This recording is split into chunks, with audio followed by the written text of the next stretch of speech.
ырдоо жагында болсо Саламат Садыкованы идеал тутам. Жеткен ийгиликтерим ошол Курманбек Салич Бакиевдин учурунда болду. 500 сомго иштеп келдим деп, бирок жолдошумдан өлө урушуп калдым. Анан айтам да, ушул наам алыш үчүн, кадырлап коюш үчүн сөз өлүп калыш керекпи депчи.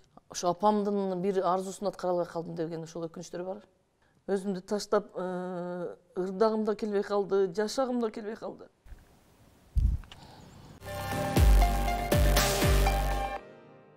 Саламатсыздарбы, эфирде 15 суроо программасы. Бүгүн биздин конок Кыргыз Республикасынын эмгек сиңирген артисти Алтынай Нарбаева. Саламатсызбы? Саламатсыңарбы? Кутмандуу күнүңүздөр менен. Даярсызбы? Даярмын. Эң алгач Алтынай Нарбаева бул? Алтынай Нарбаева жүрөгү бош, мугалим, боорукер, эне, 3 баланын энеси, жаркыраган бир мырзанын жары. Экинчи суроо, эмне үчүн ырчылык кесипти тандап алдыңыз?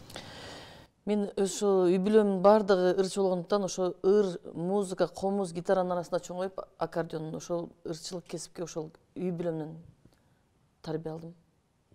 Анан тандап алдым. Бирок негизги кесибим мугалим. Бишкек шаарындагы Темиркул Металиев атындагы мектеп гимназиясында Кудайым буйрса быйыл 34-жылы бир эшикти ачып жаап атам. Бул дагы чоң ийгилик, мен үчүн бакыт. Ал жакта да эмгек сиңирген экенсиз. Ал жакта да эмгек сиңирип, балдарды жакшы көрүп, ошол балдардан кете албай, балдардын сүйүүсү бардык нерседен, айлыктан да, маянадан да эң бийик нерсе бул адамдын мугалимге болгон, перзенттин энеге болгон, мугалимге болгон сүйүүсү бардык нерседен артык деп ошол мектептен кете албайм. Ошол балдарым үчүн барам. Барсам, саламатсызбы эжеке деп чуркап келишкенде жыгыта коеюн дейт да, баягы чоңоюп калгандар. Анан ошолордун сүйүүсүнө семирип, ошолордун сүйүүсүнө жашарып, ошолордун сүйүүсү менен дагы изденип иштей берет экенсиң. Ошолор мага күчтен берет. Үчүнчү суроо. Балам менен балам. Сизге белекке келген аккордеондордун арасында эң сыйлуусу барбы? Сөзсүз түрдө бар. Эми баягы айтып калат, Кудайымдын мээрими төгүлгөн адам падыша болот деп. Анан эми ошол мен жеткен ийгиликтерим ошол Курманбек Салич Бакиевдин учурунда болду. Ардак грамотаны да ошол мезгилде алдым. Эмгек сиңиргенди да ошол мезгилде алдым. Андан бери 10 жылдан ашып кетти. Кудайым буйрса 12-13 жыл болуп калды. Ошол эмгек сиңирген артист алганымда аккордеонум ошол ырдап жатканда үзүлүп кеткен эмеси, ремень. Ошондо башка аккордеонуңуз жокпу деп, анан ошондо бир Германияга барганда мага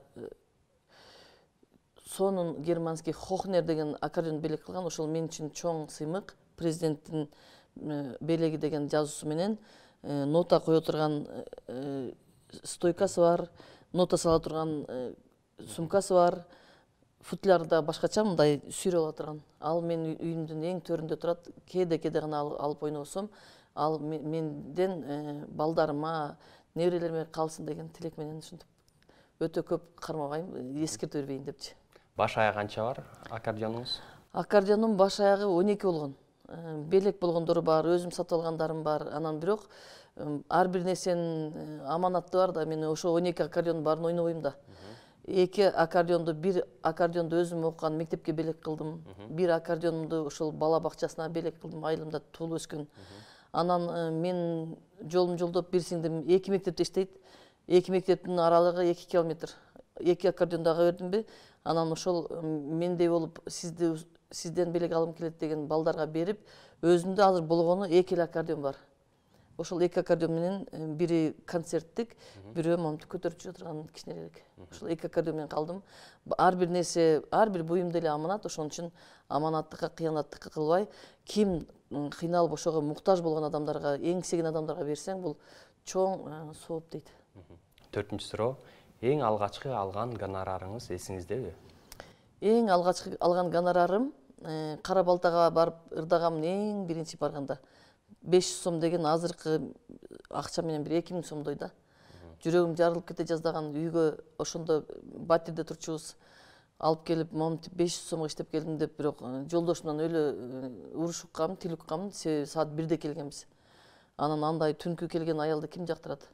Анан баягы гонорарым ошол күнү эле жыртылып, агып кеткен. 5-чи суроо. Сиздин эң күчтүү 3 сапатыңыз? Мен эми өзүм сапаттарымдан, күчтүү сапаттарым, эң биринчи мен туруктуумун, сөзгө бекем турам. Экинчи сапатым ар дайым максат менен жашайм. өзүмө жаккан сапатым. Үчүнчү сапатым минут секунд менен иштеп ар дайым сөзүмдө турам да, ошол сапаттарымды гана жактырам өзүмдүн. Жакшы. 6-чы суроо, кимге суктанасыз? Мен көп адамдарга суктанам. Бирок бул дүйнөдө идеалдуу адам болбойт. Ар бир адамдын бир суктана турган жагы болот. Анан баягы айтышат го, топтун деле карап турсаң, бир ак, бир кара жери бар. Ошол адамды жактырып, ушуну идеал тутайын десең, бир кемчилигин көрүп каласың. Бунун кемчилиги бар десең, анын эң жакшы сапаттарын көрүп каласың. Ошон үчүн мен адамдардын баарына суктанам. Баардыгы жакшы жактары бар. Кемчилик менде да бар дегендей идеалдуу адам жок, бирок суктанган адамдарым көп. Жаштарга да суктанам. Моминтип эмгектенип атат, моминтип иштеп атат деп суктанган жаштарым дагы көп. Бири сен. Рахмат. 7-чи, башка адамдардын кеңешин жашооңузда колдоносузбу? Сөзсүз. Менин кеңешчим эң биринчи ушул мен турмуш куруп, биринчи эле ушул мектепке келдим деп атпаймынбы? 67-чи мектепке келгенде Сайра Момунова деген биздин эжекебиз бар. Мен ал эжени энциклопедия деп коем. Мен турмушумда дагы, акча кармоодо дагы аял кандай аял болуш керек, үйдү тутуу, идиш аяк кароо, баланы тарбиялоо, сабак өтүү баардык жагынан мен ушул эжени кеңешчим, ушул устатым деп эсептейм жашоодогу. Ырдоо жагында болсо Саламат Садыкованы идеал тутам. Саламат эжени тутчумун, азыр деле тутам. Мен үчүн алар бийик. Анан ошол Сайра эжени айтчумун, анда менин балдарым да кичинекей болчу. Ушул балдарым чоңойсо сиз төрүндө отурасыз. Ушул балдарым тоюнда отурасыз деп ошол тилегиме жетип, уулубузду үйлөгөндө ошол Ошко чейин барып келди. Менин устатым, менин кеңешчим мени чоң сахнага баардык жагынан келиштирип, көйнөктөрүмдү тигип, керек болсо өзүнүн акчасын, каражаттарын кетирип жатып мени ушул чоң сахнага чыгарган ушул эжем. Анан ушул эфир аркылуу дагы өтө ыраазычылыгымды айтып, өмүр бою жолуңуздан кыя өтпөйм, сиздин айтканыңыз айткан, дегениңиз деген деп. Мен үчүн ал эже менен 5 минут отурганда айтат го, баягы Алык Осмоновдо дагы, жакшы менен бирге жашоо алмайрам, жамандарга кор болбосун кайран жан, жаман менен эри шаркак болгончо, жакшы адамдын жанында болуп чай кайнам деп. Эжеге мектепте мен бир 5 мүнөткө переменада 10 мүнөт перемена болгондо барсам дагы аябай жакшы энергия алып, жакшы кеңештерди алып, ушунчалык дагы чыйра алып, баягы болот кантип курчуду болуп, канча жашасам дагы ошол эжеден ар дайым сүйлөгөн сөзүм мен үчүн закон да, кызыл документ. Ошол эжеден көп кеңеш алам. 8-чи, аял кишинин эркек чыдагыс 5 сапатын атаңыз.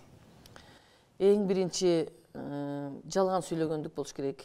Экинчи уурулук. Ууру катын менен аял менен ким жашагысы келсин? Эч ким жашагысы келбейт. Анан ичимдик деле кирет буга. Ичкен аял менен ким жашагысы келсин? Анан баягындай уйкучу, жалкоо аял менен да эч ким жашагысы келбейт. Баягы арабаны деле 2 ат тартса оңой да. Ишкер болуп, иштемчил болсоң, 2 ат арабаны тартканда оңой. Эркек эле жүктөп коюп, сен да бир аркасында жүк болуп алсаң, ал да болбойт. Менимче, ошо иштеген, максаттуу аялдар жакшы болуш керек деп ойлойм. 9-чу суроо. Учурунда аткарылбай калган кандай иштерге өкүнөсүз? Мен өкүнгөнүм ушул апамды биз эми түштүктө турабыз да. Мен бияка турмушка чыгып, окуп, бүтүп, эми апамда, атамдарга жардам берейин деген убакта атам каза болуп калды. Атамды ошол тү алайдан да, бирок өзгөнгө келип 9 жашында келип жашап калган экен. Өмүр бою өзгөндө жашап, туугандарыны таппай калып, ошо туугандарына алып баргыла дегенде менден деле чоңдор бар. Мен үй бүлөдөн эң кичинекей. Эмнегедир эми мен сезим башкачараак, ошо атамды албара албай калдым деп өкүнөм. Өтүп кетти. Экинчи өкүнгөнүм, бирок азыр ошол туугандардын баары менен катташып табышып алганбыз, бирок атамдын көрбөй калганы өкүндүрөт. Экинчиси ушул түштүктө туруп, ушул Ысык көлгө барганга, ошондо биз да студент болуп, анан Батирлерде жашап, жолдошум экөөбүз тең ушул апамды мен Ысык көлгө бара албай калганым, ушу Ысык көлдү айта эле берчү да. Ысык көлгө баягы дос Аяш апаларыбыз баласы барып келиптир, анан Ысык көлгө барыптыр деп, эми чет мамлекетке барса да ушу Ысык көлгө, ошол арман, ошон үчүн Ысык көлгө да барганда сууга түшө албайм. Ошо апамдын бир арзусун аткара албай калдым деген ошол өкүнүчтөр бар. 10-чу, Сиз өзүңүзгө эмне карызсыз? Токтолмойчу. Сабыр.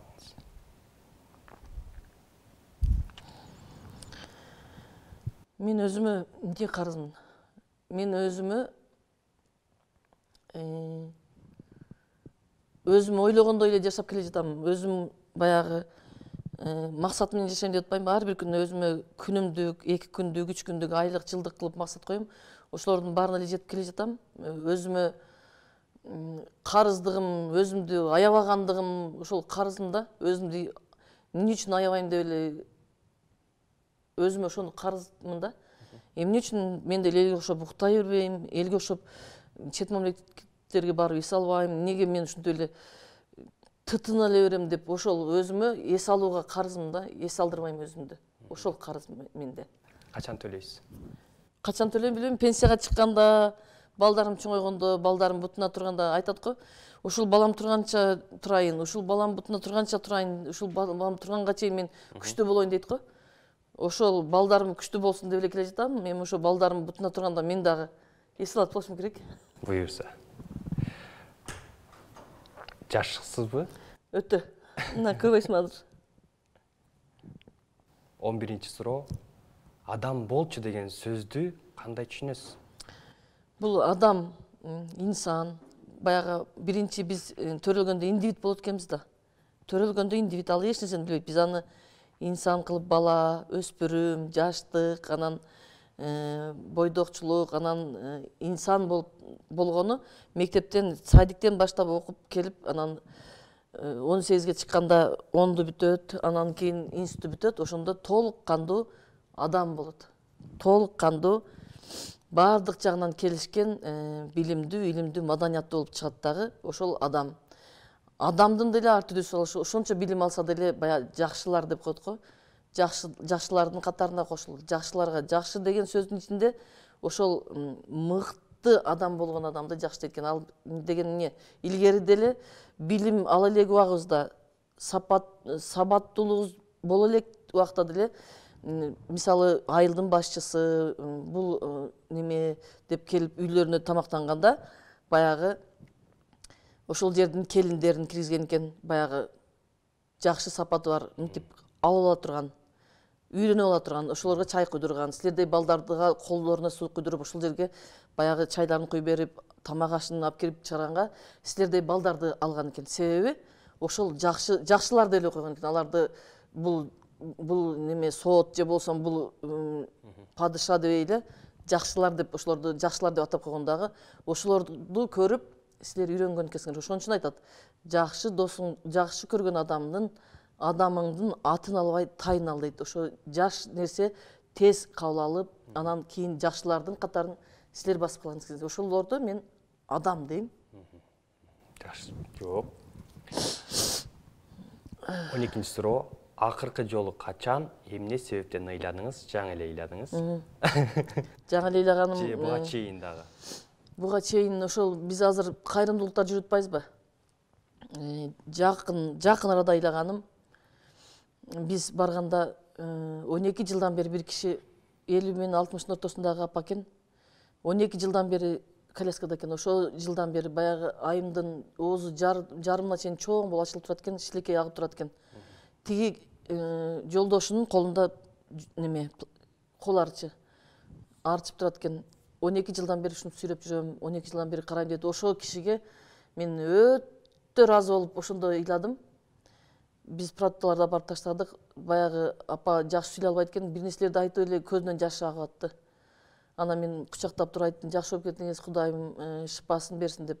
Анан ошондон кийин 3 күндөн кийин эле ошол киши бизге кабар берип атпайбы, өтүп кетти депчи.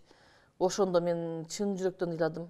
Анан кече Элмирбекте көрдүңөр, мен эле эмес, жалпы жумура журт ыйлады. Мен терең кайгыруу менен көңүл айтам эл журтубузга. Жаш болсо дагы кыран акындарыбыздан, кыран бизге көптөгөн жан дүйнөбүздүн азыгын бере турган инсандардан мына кече Зайырбек Ажыматовна таң атканча уктаган жокмун. Мен дагы бир дүйнөнү башкача түшүнгөн инсандардын бирине кире турсайм, ошо азыр сүйлөп атта ыйлаганым ошондон болуп атат.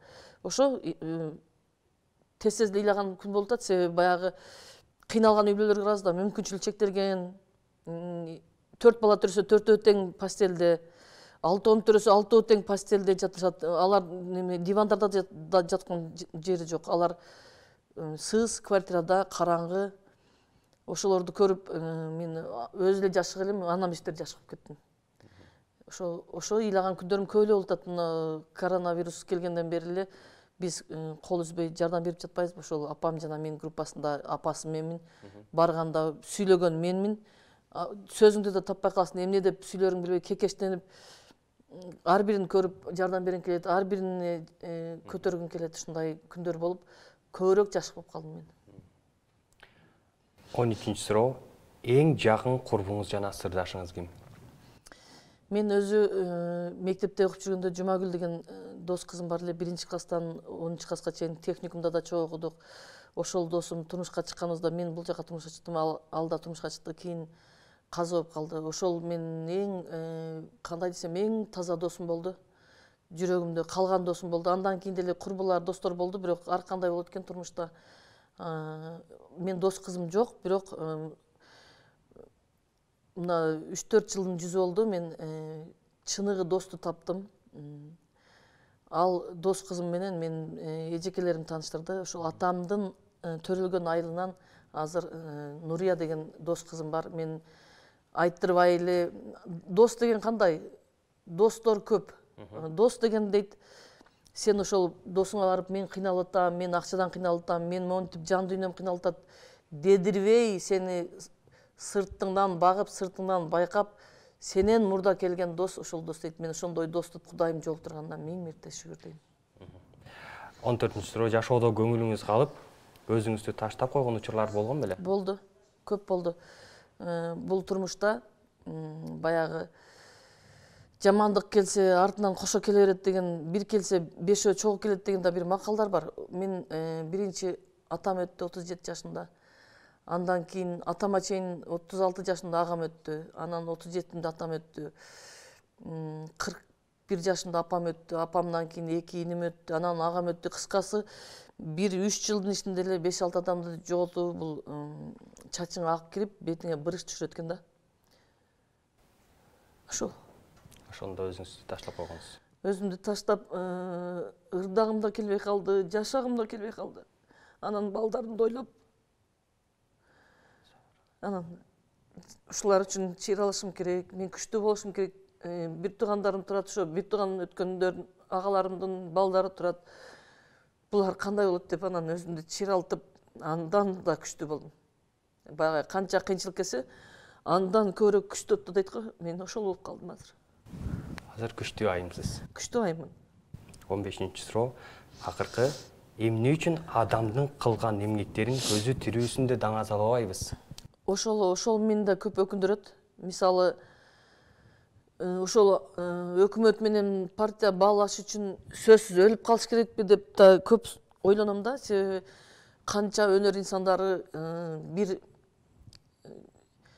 кагаз албай кеткен, канча мына жаштардан деле, канча мына мен көргөн, мен сахнага чыккандан кийинки деле канча мына Элмира Кайып кызы, Гүлзат Батырканова, Гүлбү Орозкул кызы, кандай деген, кандай наам болсо деле татыктуу болгондор кетти го. Анан айтам да, ушул наам алыш үчүн, кадырлап коюш үчүн сөз өлүп калыш керекпи депчи. Мен айтар элем ушул эфир аркылуу. Мына Гүлнара Кахаровага жүрөгүмдөн неме болом, кыйналам. Мен ошо Гүлнара Кахарованын ырын угуп, Элмира Кайып кызынын ырын угуп, ошол мен ушундай канча жүрөгүмдүн канат неме бөлмөлөрү болсо, ошонун баарына жеткирип ырдаган ушул инсандар болчу да. Анан ушул инсандар бирөөсү албай кетти, бирөөсү албай жүрөт. Анан айтам да, Гүлнара документ чогултуп айтат, мен эмнеге эме чуркап неме кылышым керек, мен мага керек болсо кереги да жок деп мындай тартынып калгандай немелерин байкап калам да. Анан мен чын жүрөгүмдөн ушул Гүлнара Кахаровага өкмөттөн суранат элем да. Кутман Жолдошевго суранат элем.